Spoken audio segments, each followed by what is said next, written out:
가장 어려운 시험이 있을 때에도, 가장 큰 아픔이 있을 때에도, 고난이 있을 때에도, 장애물이 있을 때에도 저희의 마음의 평안과 참된 안식은 오직 주께로 말미암음을 고백합니다. 하나님, 이 사실을 저희가 말씀을 통해서 많이 알고 있지만 실제로 어려움 가운데 있을 때에는 정말 정신이 없고 마음이 무너지고 절망하고 낙심하게 되고 또는 분노와 쓴물이 나와서 참 주를 바라보기 힘들 때가 많이 있습니다.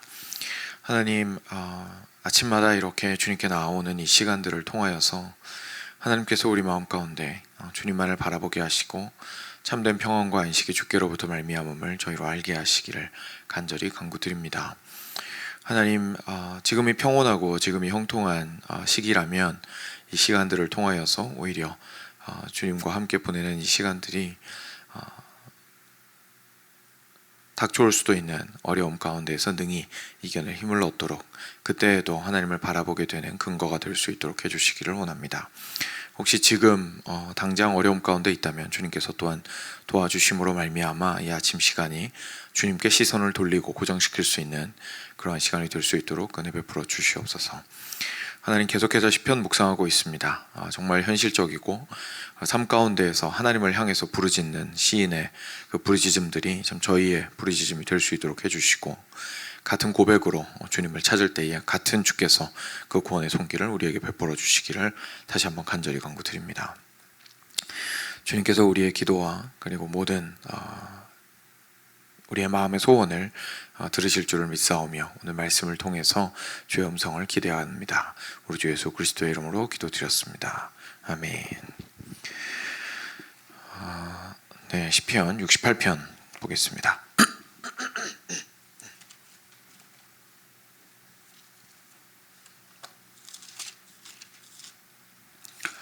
19절부터 끝까지입니다. 68편 19절부터 35절까지 같이 교독하겠습니다. 제가 먼저 읽겠습니다. 날마다 우리 짐을 지시는 주 곧 우리의 구원이신 하나님을 찬송할지로다. 하나님은 우리에게 구원의 하나님이시라. 사망에서 벗어남은 주 여호와로 말미암거니와 그의 원수들의 머리 곧 죄를 짓고 다니는 자의 정수리는 하나님이 쳐서 깨뜨리시리로다.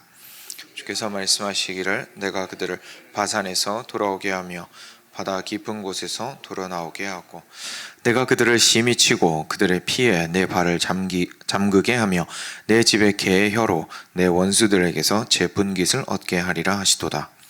하나님이여, 그들이 주께서 행차하심을 보았으니 곧 나의 하나님 나의 왕이 성소로 행차하시는 것이라. 소고치는 처녀들 중에서 노래 부르는 자들은 앞서고 악기를 연주하는 자들은 뒤따르나이다. 이스라엘의 구원에서 나온 너희여, 하나님 곧 주를 찬송할지어다. 거기에는 그들을 주관하는 작은 베냐민과 유다의 고관과 그들의 무리와 스불론의 고관과 납달리의 고관이 있도다. 네, 하나님이 너를 명령하셨도다. 하나님이여, 여호와여 행하신 것을 견고하게 하소서. 예루살렘에 있는 주의 전을 위하여 왕들이 주께 예물을 드리리이다.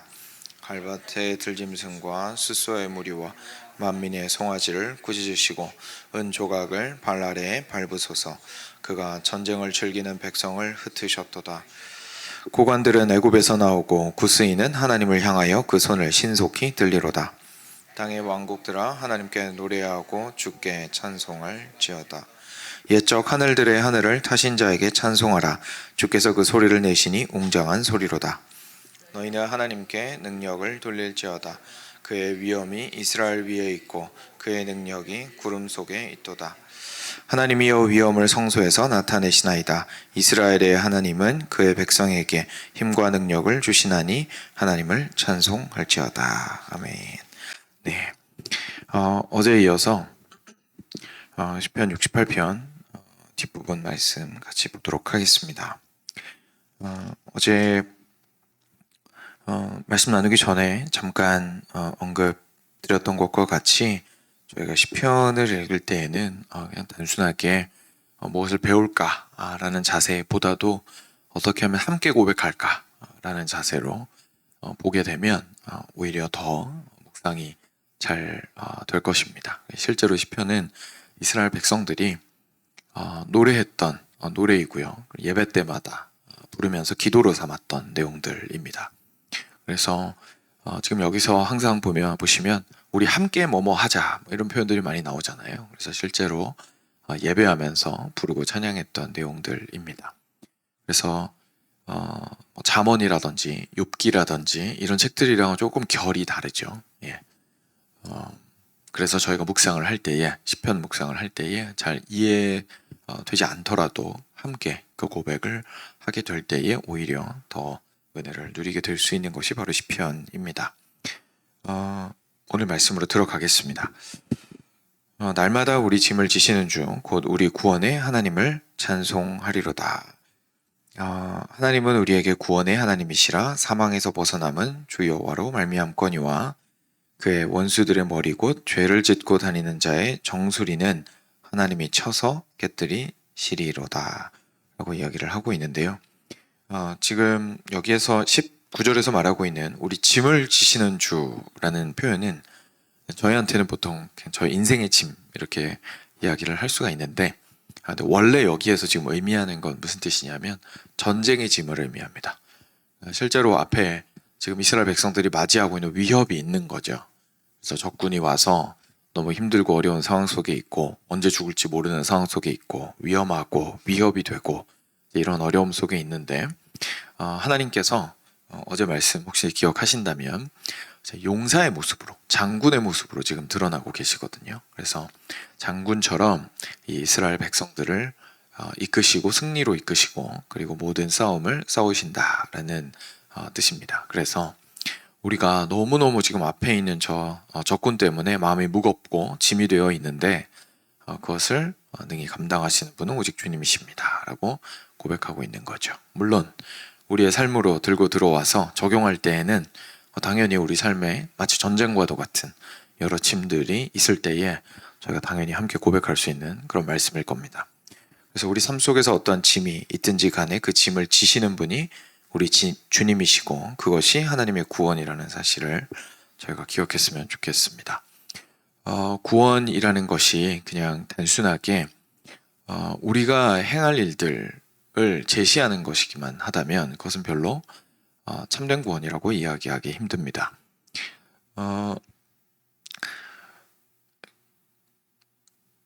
최근 몇 년 사이에 한국에서 젊은 세대들 대상으로 젊다고 하면 이제 대학생들 정도로 젊은 친구들입니다. 그래서 20대, 심지어 고등학생까지 관심 있고 진지하게 인생을 대하는 사람들에게 유행을 하는 단어가 있었습니다. 혹시 들어보셨는지 모르겠는데 갓생이라는 단어가 있거든요. 갓생. 이상하죠? 무슨 말이냐면 인생을 이제 왜 한국에서 이렇게 과장할 때 개를 붙이기도 하고 거기에 이제 신을 뜻하는 갓을 붙이기도 하는데 거기다 이제 갓을 붙여가지고 내 인생이 신처럼 위대해지는 인생 이렇게 생각을 해서 이제 갓생이라고 말하는 게 있었어요. 갓생이 무슨 뜻이냐면 완벽한 인생을 사는 겁니다. 새벽에 막 4시, 5시에 딱 일어나서 그 뇌과학자들이 이야기하는 명상하고 아침에 이렇게 책 한 30분 읽고 자기가 하고 싶은 일을 회사 출근하기 전에 한 1시간 반에서 2시간 정도 집중력 있게 하고 건강에 엄청 좋은 음식 아침 딱 먹고 회사 나가가지고 즐거운 얼굴로 모두에게 하이하고 인사하면서 하루를 시작하고 깔끔하게 하루에 아주 유능하게 회사 일을 마치고 인정받으면서 퇴근한 이후에 헬스클럽 들러가지고 피트니스 들러가지고 운동하고 그리고 저녁도 맛있는 거 챙겨 먹고 자기 전에 또 간단하게 또 좋은 친구들과 교제 한번 나누고 그리고 또 자기 개발을 위해서 시간 쓰고 시간 딱 되면 정확하게 취침 자리에 들어서 최적의 잠의 효율을 추구하고 이런 거 있지 않습니까? 그래서 그런 걸 보고 이제 갓생이라고 불렀는데요. 그게 굉장히 각광을 받았고 지금도 물론 그것에 이제 어떻게 보면 성공인 거죠. 그래서 성공한 인생에 대한 그 욕심이 실제 오늘 하루의 삶을 어떻게 바꾸어야 하는지에 대해서 이제 굉장히 젊은 친구들이 관심을 가지게 되기 시작한 거죠. 그런데 뭐 좋습니다. 좋은 인생 살고자 하는 것까지는 좋은데 근데 문제가 뭐냐면 일단 첫 번째로는 그 성공이 구원이 아니라는 데가 문제가 있고요. 그렇죠?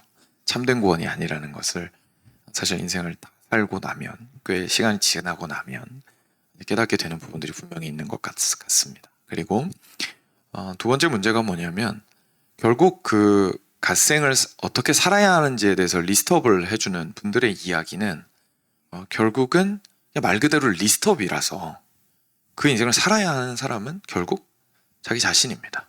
그러니까 구원의 목적도 잘못되었을 뿐만 아니라 그 길을 걸어가는 길들도 결국은 자기 자신한테 달려있는 겁니다. 그래서 굉장히 아이러니한 점이 발생을 하는데요. 바로 무엇이든지 그런 것 같긴 하지만 그런 갓생에 관심이 있는 사람들일수록 더 잘 살게 되고 오히려 그 갓생이 필요한 사람들, 정말 무너지고 삶에서 누군가 손을 잡아주어야 하고 인생이 어쩔 수 없이 막 이렇게 자기 힘으로는 해결이 안 되는 상황 속에서 허우적대는 사람들한테는 오히려 그 갓생은 멀어져만 가는 거예요. 그렇죠? 왜냐하면 실제로 그걸 해낼 수 있는 힘이 없으니까요. 그러니까 우리가 기독교 신앙이 말하는 구원은 그 지점에서 완전히 180도 다른 관점을 가지고 있습니다. 우리가 이야기하는 바른 삶이라는 것은 우리가 리스트업을 한 다음에 우리한테 던져주고 우리한테 살라고 하는 게 아닙니다. 리스트업이 되어 있기는 합니다만 그 리스트업 전에 사실은 더 중요한 것은 참으로 우리 자리에 오셔서 우리의 짐을 대신 지어주신 예수님께서 먼저 자리하고 계십니다. 그리고 그 예수님을 통하여서 실제로 그 삶을 살아나갈 수 있도록 해주시는 것이 우리가 믿고 있는 신앙입니다. 완전히 접근법 자체가 다르죠. 그래서 우리가 보통 생각할 때에 내 인생의 구원이라 할지라도 결국 짐은 내가 지는 것이다 라고 생각을 하게 된다면 그거는 결국 갓생을 꿈꾸는 친구들이 인생 사는 것과 똑같이 사는 거죠. 그게 아니라 짐을 지시는 분은 오직 여호와 하나님이시다. 그리고 이제 우리는 그 짐을 그 아들이신 예수 그리스도께 지으신 것, 이렇게 지게 하신 것을 본 사람들로서 예수 그리스도를 믿는 믿음 안에서 살아가는 것이다 라는 것을 알므로 오늘 내가 다 내 인생을 컨트롤할 수는 없지만 그래도 그 길을 걸어 나가는 것이, 그 싸움을 싸워 나가는 것이 우리들의 삶입니다. 그래서 예수님께서 이미 그 짐을 지어 주셨기 때문에 결국은 그 리스트업된 걸 그대로 하느냐 하지 않느냐로 성공이 결정되는 건 아니라는 것이 드러나게 되는 거죠. 그래서 오늘 첫 절부터 저희들한테 그 이야기를 해주시고 있습니다.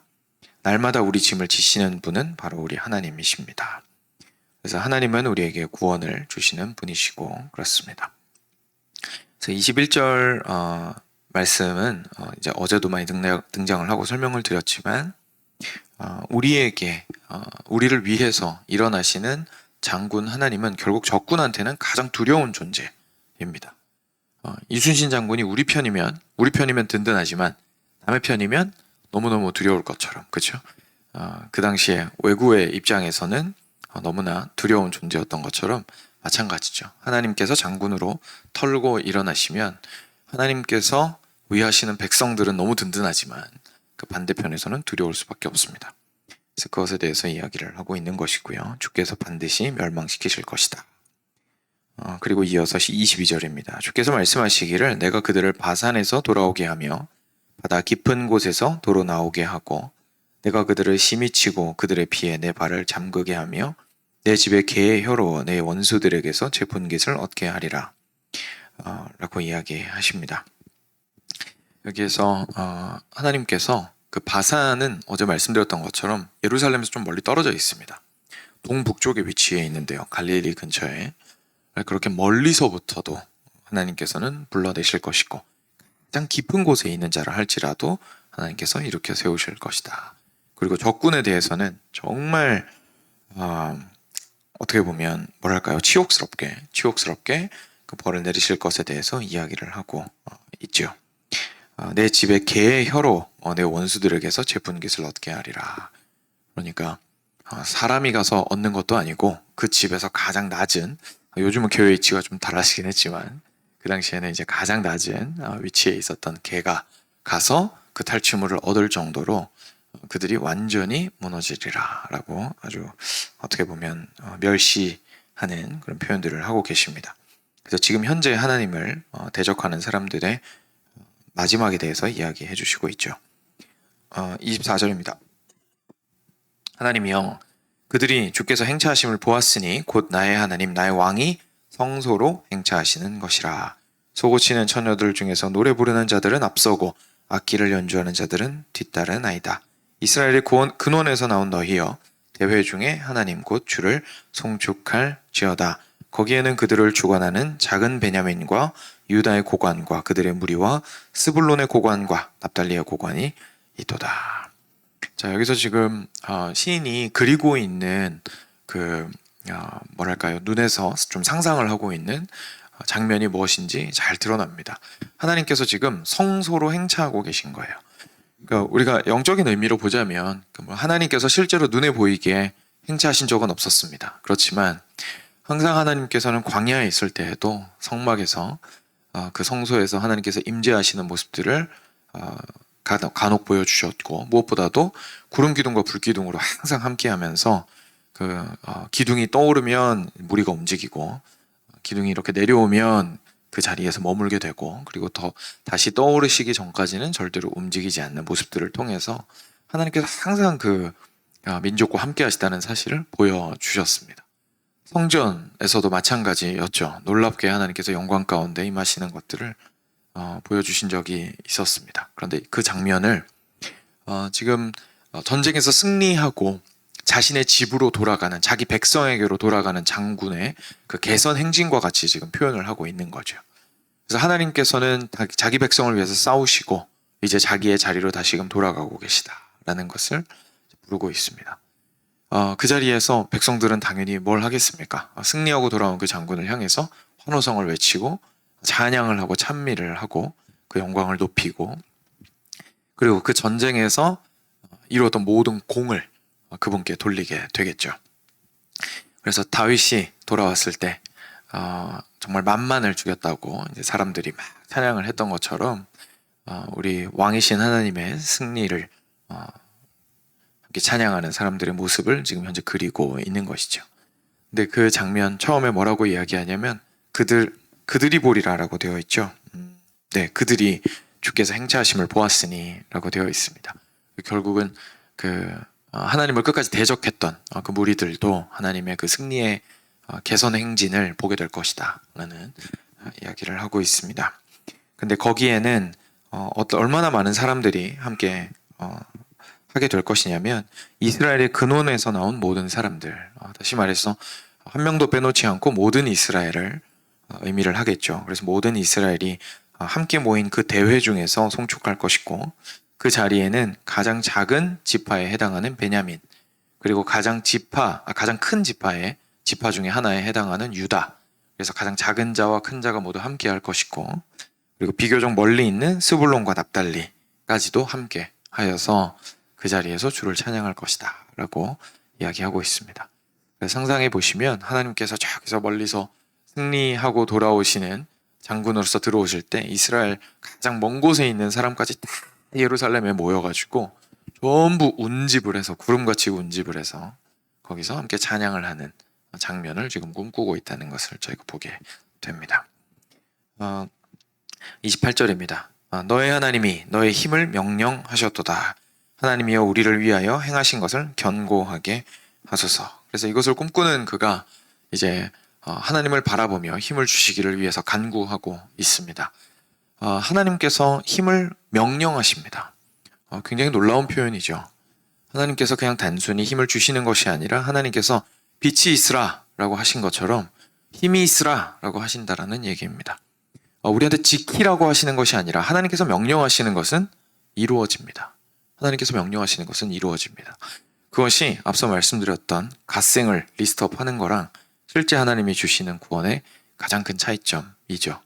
사람이 말할 때는 빛이 있으라 라고 말하는 건 그냥 네가 빛을 만들어라 라는 뜻이거나 빛이 있었으면 좋겠다 라는 표현에 불과합니다. 그렇지만 하나님이 빛이 있으라 라고 하시는 것은 빛이 생기게 만드는 힘입니다.